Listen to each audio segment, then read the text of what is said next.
Hello স্টুডেন্টরা, tuition রুমে তোমাদের স্বাগতম। আজকে আমি তোমাদের ক্লাস 9-এর বাংলা রাধারানী গল্পের কয়েকটা প্রশ্নোত্তর নিয়ে আলোচনা করব। লেখক বঙ্কিমচন্দ্র চট্টোপাধ্যায়। আজকে আমি 3 নম্বরের প্রশ্ন নিয়ে আলোচনা করব, প্রশ্নোত্তর নিয়ে। আগের ভিডিওতে আমি 1 নম্বরের প্রশ্ন নিয়ে আলোচনা করেছি, উত্তরগুলো দিয়েছি। যারা দেখোনি তারা প্লে লিস্টে বা ডেসক্রিপশান দেওয়া লিঙ্কে দেখে নেবে। আর ভিডিওটা প্রথম থেকে শেষ পর্যন্ত দেখবে, মাঝখানে ছেড়ে দেবে না বা স্কিপ করে করে দেখবে না। চ্যানেলটিকে ভালো লাগলে প্লিজ একটা সাবস্ক্রাইব করে দেবে, শেয়ার করে দেবে যাতে তোমাদের বন্ধুরা দেখার সুযোগ পায়, আর একটা লাইক দিতে ভুলবে না। দেখো প্রশ্ন উত্তরে আসা যাক। কিন্তু আর আহারের সংস্কার রহিল না, এই সংস্থা না থাকার কারণ আলোচনা করো। উত্তরটা দেখো, একজন জ্ঞাতির সঙ্গে সম্পত্তি নিয়ে মামলায় রাধারানীর বিধবা মা হাইকোর্টে হেরে যায়। জ্ঞাতি ডিক্রি জারি করে তাদের পিতৃপুরুষের ভিটে থেকে উচ্ছেদ করে 10 লক্ষ টাকার সম্পত্তি দখল নেয়। খরচ এবং পাওনা শোধ করতে বাকি সব অর্থ চলে যায়। গয়না ইত্যাদি বিক্রি করে রাধারানীর মা প্রিভি কাউন্সিলের আপিল করলেও খাবার জোগাড়ের অবস্থা তাদের আর থাকে না। এখানে আমি বেশি প্রশ্ন দিইনি, ইম্পর্টেন্ট প্রশ্নগুলোই তোমাদের দিয়েছি। তোমরা খাতায় লিখে নেবে, মুখস্থ করে নেবে, যতটা পারবে বানিয়ে লেখার চেষ্টা করবে, তোমরা পরীক্ষায় কমন পেয়ে যাবে। আমি এখানে বেশি কয়েকটা প্রশ্ন দিয়েছি। তারপর দেখো, কণ্ঠস্বর শুনিয়া রাধারানীর রোদন বন্ধ হইল। কার কণ্ঠস্বর শুনে কেন রাধারানীর রোদন বন্ধ হয়েছিল? তো দেখো, যে অপরিচিত পথিক রথের মেলায় রাধারানীর ঘাড়ের উপরে এসে পড়েছিল, তার গলার আওয়াজ শুনে রাধারানীর কান্না বন্ধ হয়েছিল। তারপরের পারা লিখবে, বৃষ্টিতে মেলা ভেঙে যাওয়ার কারণে মালা বিক্রি না হওয়ায় রাধারানী যখন কাঁদছে, অন্ধকারে কেউ তার ঘাড়ের ওপর এসে পড়ে। ভয়ে রাধারানী কেঁদে ওঠে। তখন সেই অপরিচিত ব্যক্তি প্রশ্ন করেন, কে গা, তুমি কাঁদো?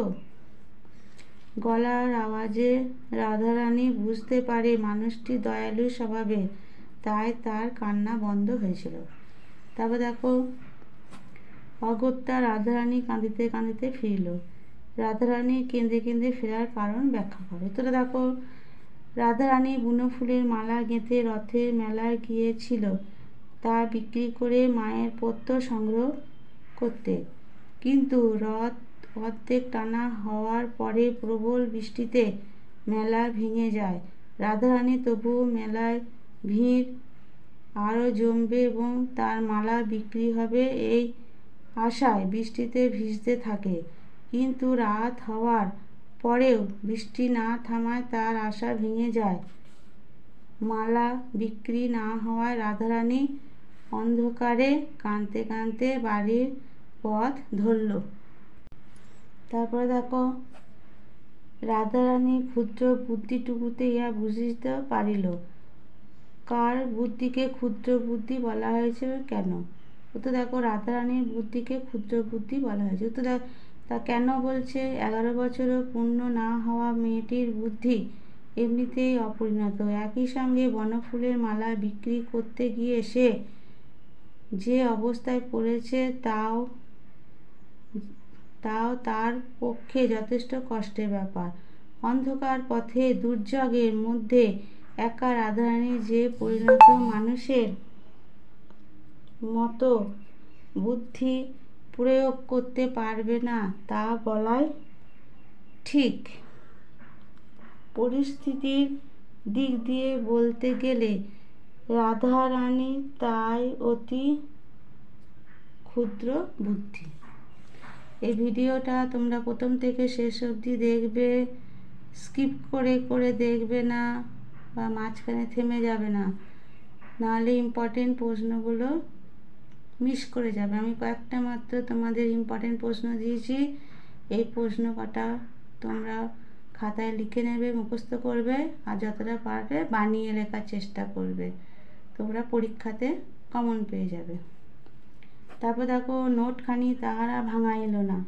নোটখানি কারা কেন ভাঙালো না? রাধারানী আর তার মা পথিকে ফেলে যাওয়া নোটটি ভাঙালো না কেন? কেনটা আলাদা প্যারাতে লিখবে। দেখো, রাধারানী এবং তার মা পথিকে ফেলে যাওয়া নোটটি ভাঙায়নি, তার কারণ এর আগে মালার দাম হিসেবে তিনি যে টাকা দিয়েছিলেন তাতে তাদের প্রয়োজন মিটে গিয়েছিল। নোটটি তাদের প্রয়োজন ছিল না, বরং নোট নিলে তাদের অসততায় প্রতিষ্ঠিত হতো। তারা নোটটি তুলে রাখল, কেননা তারা দরিদ্র হলে লোভী নয়।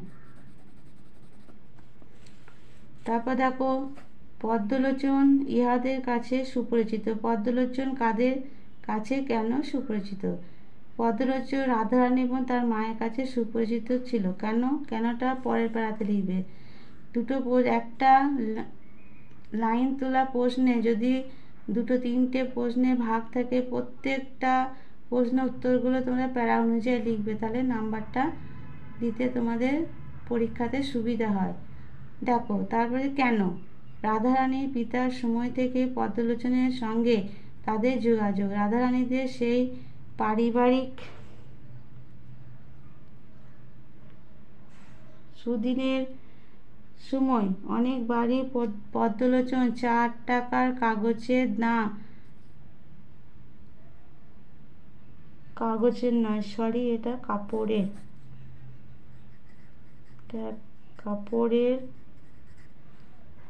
কাপড়ের দাম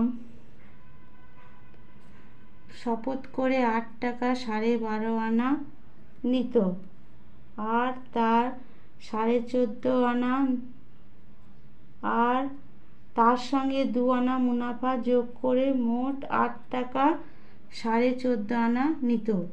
এইভাবে পদ্মলোচন রাধারানীদের কাছে সুপরিচিত হয়ে গেছিল। এখানটা